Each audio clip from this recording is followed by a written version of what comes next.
The galaxy far, far away is filled with many interesting and special artifacts, but none quite as special as the Darksaber. Join me today as I discuss some of the brief history over the Darksaber. If you have no idea what the Darksaber is or where it came from, then this video is for you. If you do have some sort of idea or clue what the Darksaber is, then you could still probably learn something from this video. So stay with me as I briefly discuss what the Darksaber is.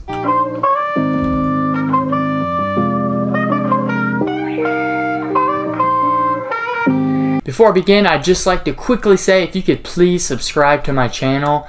I'm officially starting my conquest to get 500 subscribers before 2024. I'm currently at 36, and your sub would help me out the most. Thank you so much, and let's roll the video. The Darksaber is a unique weapon that has played a significant role in the history of the Mandalorians and the Jedi cultures. In this video, we will explore the history of this legendary weapon and its appearances in our Star Wars universe. The Darksaber is a one-of-a-kind black-bladed lightsaber made out of a unique metal called Beskar, which is renowned for its durability and its resistance to lightsaber strikes. It was crafted by the first Mandalorian Jedi, Tar Vizsla, over 1,000 years ago. The Darksaber made its first on-screen live-action appearance in the Disney Plus series, The Mandalorian. The weapon was wielded by Moff Gideon, the show's main antagonist. But the history of the Darksaber goes back much further than the Mandalorian TV show. The weapon's origin is tied in deep to the Mandalorian culture.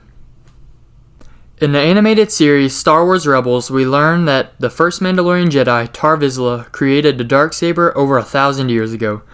Tar Vizsla was not only a Jedi, but also a Mandalorian warrior, and he used his unique talents to create a weapon that would unite all of his people.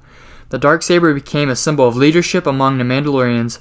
It was passed down from one leader to another and became a mark of the rightful ruler of Mandalore. During the Clone Wars, the Darksaber was wielded by Pre Vizsla, the leader of the Mandalorian terrorist group known as Death Watch. Pre Vizsla used the weapon to gain control of Mandalore and rule the planet as its new leader. However, Pre Vizsla was eventually defeated by Darth Maul, who now had taken control over Death Watch. Maul took the Darksaber as his own and used it to assert his authority over the Mandalorian people. He saw the weapon as a tool to help him gain power and respect, as he used it to challenge other Mandalorian warriors to single combat in order to prove his superiority. This is where the Mandalorian TV show picks up the story, with Moff Gideon wielding the Darksaber as a symbol of his authority over the Mandalorian people. The Mandalorian's journey to reclaim the Darksaber is a central plotline of the series. He eventually defeats Moff Gideon and claims the weapon for himself, but the story doesn't end there. Bo-Katan and her fellow Mandalorian warriors were on a mission to reclaim their homeworld, Mandalore. From the remnants of the Empire, they sought the Darksaber in order to unite their people and restore the ancient traditions of the Mandalorian leadership. Once Din Djarin, the main character of The Mandalorian, came into possession of the Darksaber himself, Din Djarin offered the weapon to Bo-Katan, but she refused it, saying that she needed to win it in combat for it to have any meaning. In the latest episode of The Mandalorian, Din Djarin cleverly explains why the Darksaber belongs to Bo-Katan Kryze. So now we are left with Bo-Katan continuing to reunite all of the Mandalorian tribes, now using the Darksaber to help her conquest to retake Mandalore. That's the history of the Darksaber in a nutshell. Thank you so much for watching my video.